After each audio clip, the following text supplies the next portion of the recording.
বিসমিল্লাহির রহমানির রহিম। আসসালামু আলাইকুম ওয়া রাহমাতুল্লাহ।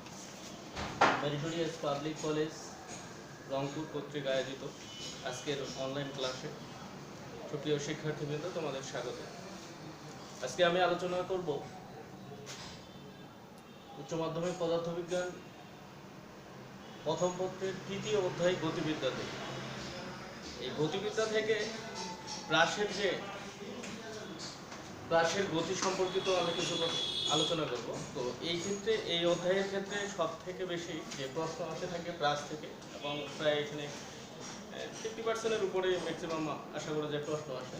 তো আমি আশা করছি যে যতগুলো এখানে কয়েকটা টপিকস লিখছি এগুলোর পরে আমি আলোচনা করব, এবং এটুকু দেখে তোমরা যাতে উপকৃত হও সেজন্য আমি একটু চেষ্টা করব। তো শুরুতেই আমি লিখে রাখছি প্রাস বা প্রক্ষেপক।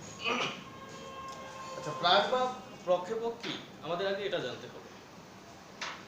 কোন একটা বস্তুকে যদি আমরা আনুভূমিকের সাথে কোণ করে শূন্যে নিক্ষেপ করি, এই একটা বস্তুকে যদি আনুভূমিকের সাথে কোণ করে আমরা শূন্যে নিক্ষেপ করি, তাহলে সেই বস্তুটাকে হচ্ছে প্রাস বা প্রক্ষেপক। এবং এই নিক্ষিপ্ত বস্তুটার গতিটাকে হচ্ছে প্রাসের গতি বা প্রক্ষেপকের গতি বলে। এরপরে এখানে এটাকে যদি আমরা আঁকতে চাই চিত্রে,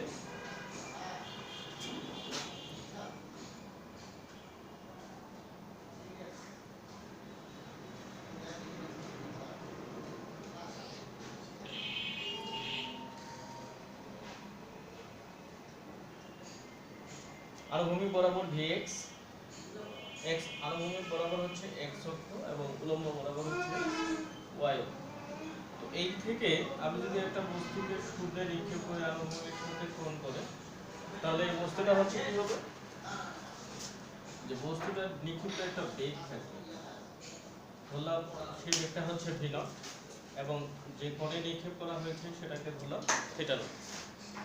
এক সময় এই বস্তুটা সর্বোচ্চ একটা উচ্চতায় আসবে, এবং সেই উচ্চতাকে ধরে নিলাম আমি h। তো সর্বোচ্চ উচ্চতা h নিলাম, এবং এই ক্ষেত্রে আমি এটা যদি নামকরণ করি ও এ বি। তো এই বস্তুটাকে যখন আনুভূমিকের সাথে তির্যকভাবে নিক্ষেপ করব, বস্তুটা হচ্ছে এক সময় এই বিন্দুতে সর্বোচ্চ উচ্চতায় আসবে, এবং সেখান থেকে হচ্ছে বি বিন্দুতে পতিত হবে। তো এই ক্ষেত্রে বস্তুটা, এই ক্ষেত্রে আমি একটু ড্যাশ দিয়ে রাখছি, ফাঁকা দিয়ে রাখছি। তো এই ক্ষেত্রে কয়েকটা ব্যাপার ছিল, যে বস্তুটা হচ্ছে নিক্ষেপণ বেগ, নিক্ষেপণ কোণ, এই সংজ্ঞাগুলো ছিল। আমরা একটা বস্তুকে যে বেগে নিক্ষেপ করবো সেটা হচ্ছে নিক্ষিপ্ত, ওই বেগটাকে বলা হয় নিক্ষেপণ বেগ, এবং যে কোণে বস্তুটাকে নিক্ষেপ করবো সেটাকে হচ্ছে নিক্ষেপণ কোণ বলা হয়। তারপরে এখানে লিখে রাখছি আমি বিচরণ কাল। বিচরণ কাল বলতে আমাদের এখানে জানতে হবে, বস্তুটাকে যখন আমি শূন্যে নিক্ষেপ করলাম, শূন্যে নিক্ষেপ করার পরে বস্তুটা এক সময় সর্বোচ্চ উচ্চতায় যাবে, আবার সেখান থেকে ভূমিতে পতিত হবে। তো বস্তুটা এখান থেকে উঠতে আবার নামতে, বস্তুটা এক কথায় হচ্ছে বস্তুটা শূন্যে যতক্ষণ পর্যন্ত ভাসমান অবস্থায় ছিল সেটাই হচ্ছে তার বিচরণ কাল। তারপরে এখানে আনুভূমিক পাল্লা, অনুভূমিক পাল্লা যেটা লিখছি আমি, অনুভূমিক পাল্লাটা হচ্ছে প্রসঙ্গ তল হতে, এই প্রসঙ্গ তল হতে আনুভূমিক প্রসঙ্গ তল হতে কোনো একটা বস্তুকে যদি আমি নিক্ষেপ করি, এই নিক্ষিপ্ত বস্তুটা হচ্ছে পতন বিন্দু এবং নিক্ষিপ্ত বিন্দু মধ্যবর্তী সরলরৈখিক দূরত্বটা হচ্ছে আনুভূমিক পাল্লা, এবং এটি আমরা আর দ্বারা প্রকাশ করি। তো এই ক্ষেত্রে হচ্ছে এই সমীকরণের মানে এটার একটা প্রতিপাদন আছে, এই প্রতিপাদনকে আমরা যদি করে নিয়ে আসি, তাহলে y ax - bx², এরকম একটা সমীকরণ পাবো। তো এই ক্ষেত্রে আমি প্রতিপাদনটা করতেছি না, কারণ ইন্টারমিডিয়েট সিলেবাসে এই প্রতিপাদনটার দরকার ছিল না বা তেমন একটা কাজে লাগে না। কিন্তু এই রিলেটেড যে সূত্রগুলো আছে সেগুলো আমাদের কাজে লাগে, এবং সেটাই আমি আলোচনা করার চেষ্টা করতেছি।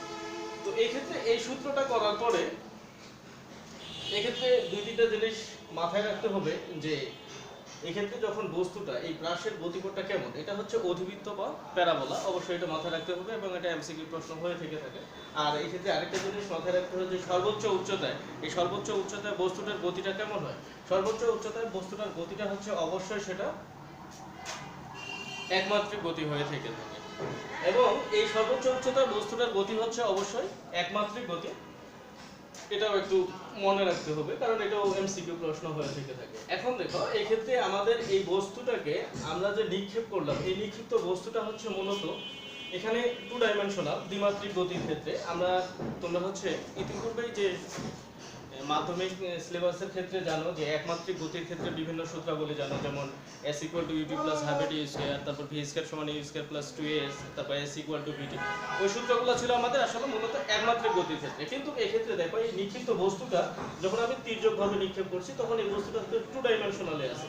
তার মানে এই ক্ষেত্রে বেগটা দুইটা উপাংশ বরাবর আছে। যে বেগ যে দুইটা উপাংশ বরাবর আছে, এই দুইটা উপাংশ বরাবর যদি আমরা ভাগ করে নেই এই ভি নট বেগটাকে, তাহলে আমরা যদি ভাগ করে নেই এই ক্ষেত্রে লব্ধি হচ্ছে তার এই পাশে, তাহলে যার সাথে করব এক পাশে হচ্ছে vx ইকুয়াল টু লিখতে পারি আমরা v nought cos theta nought, আর উলম্ব বরাবর হবে সেটা হচ্ছে vy ইকুয়াল টু হচ্ছে v not sin theta not.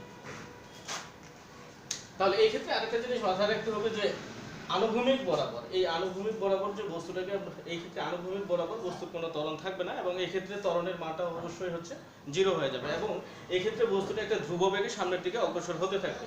কিন্তু উলম্ব বরাবরে যখন বস্তুটা যাচ্ছে এই ক্ষেত্রে কিন্তু একটা ত্বরণের মানটা হচ্ছে নেগেটিভ হবে, কারণ ত্বরণের এই ক্ষেত্রে বস্তু যতই উপরের দিকে যায় এবং বস্তুর বেগ কিন্তু ততই কমতে থাকে। আর কারণ আমরা সূত্র একটা জানি v equal to u minus gt. একটা বস্তুকে যদি আমরা উপরের দিকে নিক্ষেপ করে থাকি তাহলে বস্তুটার সময় অতিবাহিত হওয়ার সাথে সাথে বস্তুটার বেগ কমতে থাকে।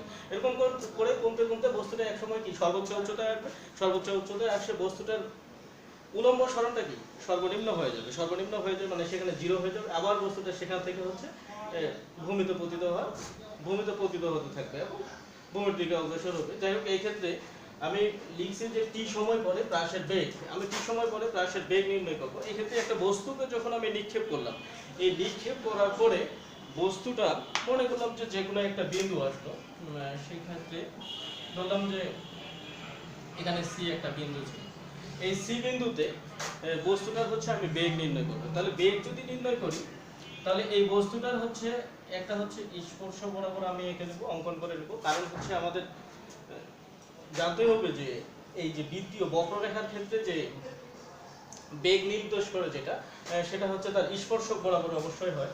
আর এটাকে যদি আমি একটা সমকোণী ত্রিভুজ অঙ্কন করে নেই তাহলে সমকোণী ত্রিভুজ অঙ্কন করলে এটা হচ্ছে আমাদের vy আর এটা হচ্ছে vx। তো এই ক্ষেত্রে যদি আমি বেগটা বের করি, কারণ আমরা হচ্ছে দ্বিতীয় অধ্যায় থেকে যে সামান্তরিকের যে সূত্রটা ছিল সেই সামান্তরিকের লব্ধির মানের সূত্রটা ছিল হচ্ছে সেখান থেকে যদি আমরা বের করি v ইকুয়াল টু হচ্ছে √vx স্কয়ার প্লাস হচ্ছে vy স্কয়ার। তবে এই ক্ষেত্রে একটা মাথায় রাখতে হবে যে vx ইকুয়াল টু হচ্ছে সেটা কি আনুভূমিক বরাবর বেগ, তার মানে আনুভূমিক বরাবর বেগ হচ্ছে এই ক্ষেত্রে অবশ্যই হচ্ছে v nought cos theta not হবে, এবং vy ইকুয়াল টু হচ্ছে যেটা আসবে সেটা হচ্ছে v not sin theta not minus হচ্ছে জিটি। কারণ হচ্ছে উপরের দিকে যে সরণটা ছিল সেটা হচ্ছে সেই সরণটার ক্ষেত্রে আমরা লিখতে পারতাম v equal to u minus gt. এই সূত্রটাকেই আমরা লিখছি v not sin theta not minus হচ্ছে জিটি। তো এই ক্ষেত্রে হচ্ছে এখন vx এর মান এবং vy এর মান পাইলে আমি হচ্ছে এখানে v এর মান অলরেডি পেয়ে যাচ্ছি। তো সেই ক্ষেত্রে হচ্ছে এই সমীকরণ থেকে আমি v এর মান বের করতে পারবো। t সময় পরে বস্তুটা হচ্ছে v এর মান নির্ণয় করতে পারবো। এখন t সময় পরে এই ক্ষেত্রে যেহেতু বেগ যেহেতু একটা ভেক্টর রাশি অবশ্যই এর মান এবং দিক দুটাই থাকবে। তাহলে এই বিন্দুতে যদি আমি তার দিকটা বের করি তাহলে দিকটা বের করলে সেই ক্ষেত্রে আমি কি করতে পারি, সেই ক্ষেত্রে আমি জানি যে tan থিটা ইকুয়াল টু হচ্ছে লম্ব ভাগ ভূমি vy ভাগ vx, বা এখানে থিটা নট হবে থিটা। এই ক্ষেত্রে হচ্ছে থিটা ইকুয়াল টু হচ্ছে tan ইনভার্স vy ভাগ vx। তো এই ক্ষেত্রে হচ্ছে আমি থিটার মানটা বের করে নিতে পারি। তো এই ক্ষেত্রে হচ্ছে ভেক্টর যেহেতু একটা বেগ যেহেতু একটা ভেক্টর রাশি তাহলে এই ক্ষেত্রে আমি লব্ধির মান এবং দিক নির্ণয় করতে পারবো। তারপরে এই দুইটা ফাংশন গেল, এই দুইটা কিন্তু সৃজনশীল প্রশ্নে আসে। গয়ের ক্ষেত্রে যেমন এটা প্রশ্ন খুবই আসে যে কোনো একটা সময়ে বস্তুকে একটা নিক্ষেপ করা হলো বা টি সময় পরে বস্তুটির বেগ কত বা টি সময় পরে বস্তুটা হচ্ছে কত কোণে থাকতেছে, এই প্রশ্নটা কিন্তু খুবই আসে গয়ের ক্ষেত্রে। তারপরে গয়ের ক্ষেত্রে দেখো যে এক্ষেত্রে আমি যেটা লিখছি যে সর্বোচ্চ উচ্চতা, এই সর্বোচ্চ উচ্চতা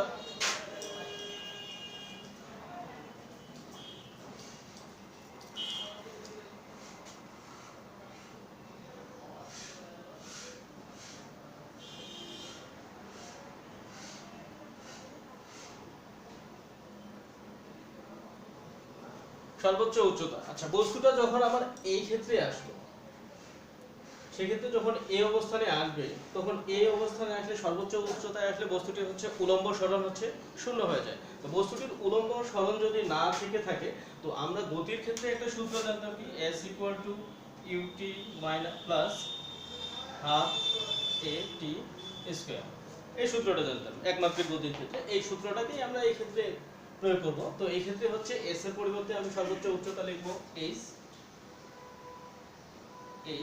ইকুয়াল টু এই ইউ বলতে কি আদিবেগ, যে বেগে বস্তুটাকে নিক্ষেপ করা হয়েছিল, তাহলে আদিবেগ ছিল কি এক্ষেত্রে যেহেতু উলম্ব বরাবর, তাহলে হচ্ছে v not sin theta not ut, টি বলতে হচ্ছে সরি আমি এই সূত্র দিয়ে না করে আমি আরেকটা সূত্র জানি সেটা দিয়ে করব। এখানে টি এর মানটা দরকার হচ্ছে, আমি এই সূত্র দিয়ে করব, v স্কয়ার সমান u স্কয়ার প্লাস 2s এই সূত্র দিয়ে করব। তাহলে এই ক্ষেত্রে আমার টি এর মানটা এই সর্বোচ্চ উচ্চতায় যে টি এর একটা মানের দরকার ছিল সেই মানটা আমার বের করতে হবে, তারপর ওই সূত্র দিয়ে করা যাবে। কিন্তু আমি সেই টি এর মান সর্বোচ্চ উচ্চতায় উঠতে তার যে সময়টা সেটা যদি নাও বের করি আমি কিন্তু এই সূত্রের সাহায্যে সর্বোচ্চ উচ্চতায় সমীকরণটা বের করতে পারি। তাহলে সর্বোচ্চ উচ্চতা এই ক্ষেত্রে সর্বোচ্চ উচ্চতা বস্তুটির উলম্ব সরণ হচ্ছে 0। তার মানে 0 হলে এই ক্ষেত্রে আমি লিখতে পারি 0 square equal to v not square sin square theta not minus হচ্ছে এই ক্ষেত্রে ত্বরণ যেহেতু নিচের দিকে কাজ করে 2 t s এর পরিবর্তে লিখলাম h। তাহলে এই ক্ষেত্রে h equal to v not square sin square theta not ভাগ হচ্ছে 2t। এটাই হচ্ছে সর্বোচ্চ উচ্চতায় ওঠার ক্ষেত্রে তার যে সমীকরণ সেটুকু। এই ক্ষেত্রে একটা বস্তুর যদি আমার নিক্ষেপণ কোণ দেওয়া থাকে এবং নিক্ষেপণ বেগ দেওয়া থাকে তাহলে বস্তুটি সর্বোচ্চ কত উচ্চতায় উঠলো সেটা কিন্তু আমরা বের করতে পারবো। এটুকু গেল। তারপরে এই ক্ষেত্রে সর্বোচ্চ উচ্চতায় হলো, এখন সর্বোচ্চ উচ্চতায় উঠতে তার সময়, সর্বোচ্চ উচ্চতা ওঠার ক্ষেত্রে যে সময়টুকু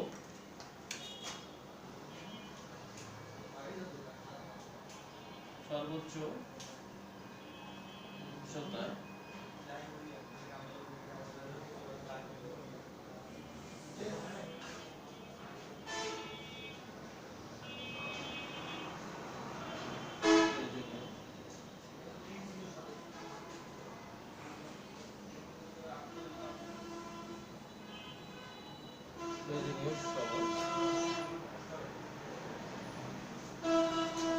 সর্বোচ্চ উচ্চতায় যখন বস্তুটা উঠে যাবে বস্তু তখন আর উলম্ব সরণ থাকবে না। তো সেই ক্ষেত্রে আমরা জানি vy ইকুয়াল টু হচ্ছে u minus gt।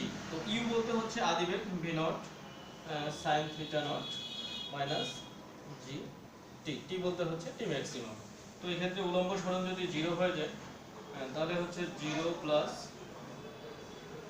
g t maximum equal to v not sin theta not. এক্ষেত্রে হচ্ছে লেখা যায় টি ম্যাক্সিমাম ইকুয়াল টু হচ্ছে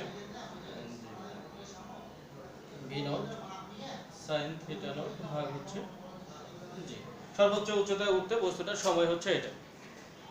এরপরে আমাদের এখানে হচ্ছে সর্বোচ্চ উচ্চতায় বিচরণকাল। দেখো এই ক্ষেত্রে বস্তুটা ভূমি থেকে যখন এই পর্যন্ত উঠলো, তবে অবশ্যই এটা একই প্রসঙ্গ তলে হতে হবে। যদি ভিন্ন প্রসঙ্গ তলে হয় তাহলে কিন্তু বিচরণকালটা তার ভিন্ন হবে, কারণ উঠতে যে সময়টা করতে হয়তো বা সেই সময়টা নাও নিতে পারে, কম নিতে পারে বা বেশি নিতে পারে যদি একই প্রসঙ্গ তলে না হয়ে থাকে। কিন্তু বস্তুটা যদি একই প্রসঙ্গ তলে হয়ে থাকে তাহলে বস্তুটা ভূমি থেকে সর্বোচ্চ উচ্চতায় উঠতে যতটুকু সময় নেবে ঠিক বস্তুটা হচ্ছে সর্বোচ্চ উচ্চতা থেকে হচ্ছে ভূমিতে পতিত হতে কিন্তু একই সময় নেবে। তো সেই ক্ষেত্রে হচ্ছে বিচরণ কালের ক্ষেত্রে আমাদের এখানে 2 দিলেই কিন্তু হয়ে যায়।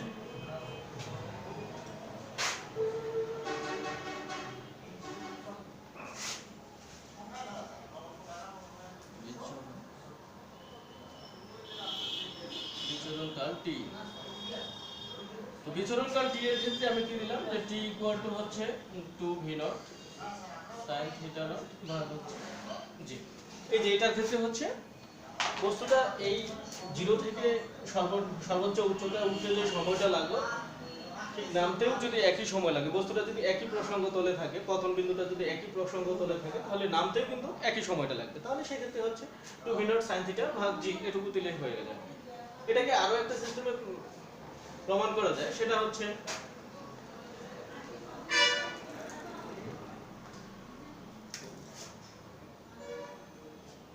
আমরা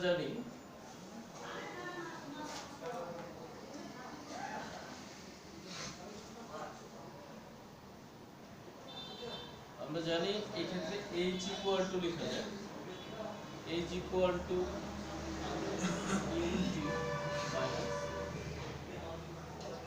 ut বলতে হচ্ছে আমি একেবারে লিখে দিই v not sin theta not into t minus half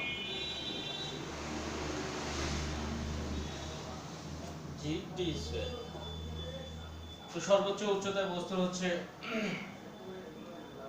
উলম্ব সরণটা হয়ে যাবে 0 0, এক্ষেত্রে হচ্ছে মাইনাস যেটা ছিল 0 ইকুয়াল টু, এক্ষেত্রে যদি আমি টিটাকে কমন নেই তাহলে হচ্ছে v nought sine theta not minus half g T.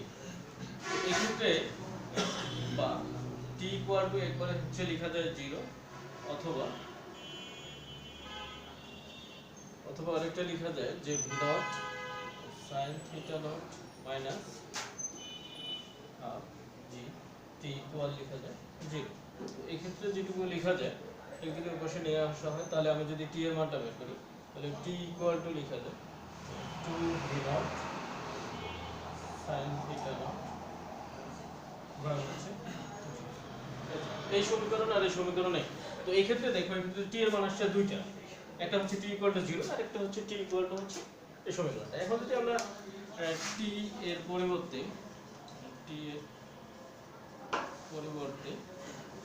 Capital T এর পরিবর্তে টি লিখি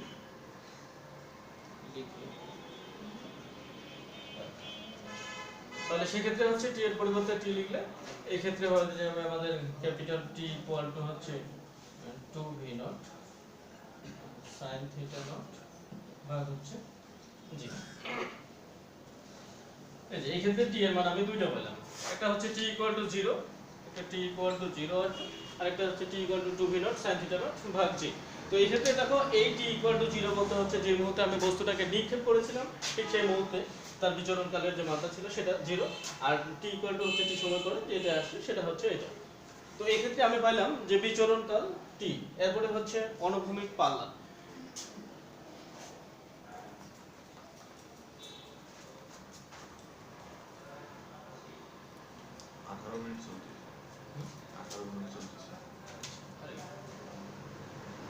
অনুভূমিক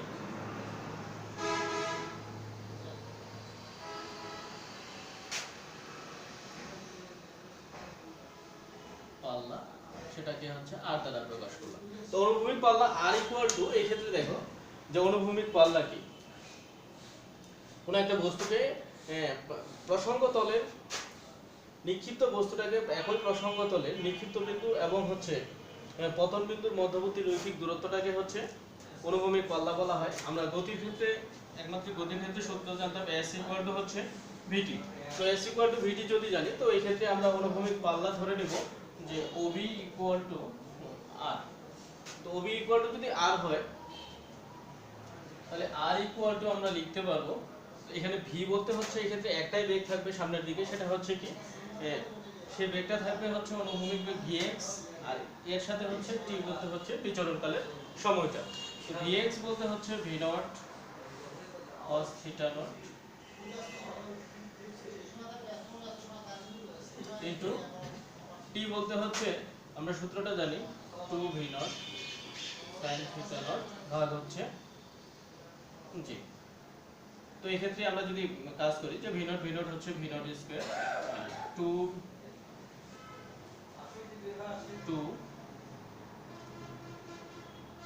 sin theta not cos theta not ভাগ হচ্ছে জি।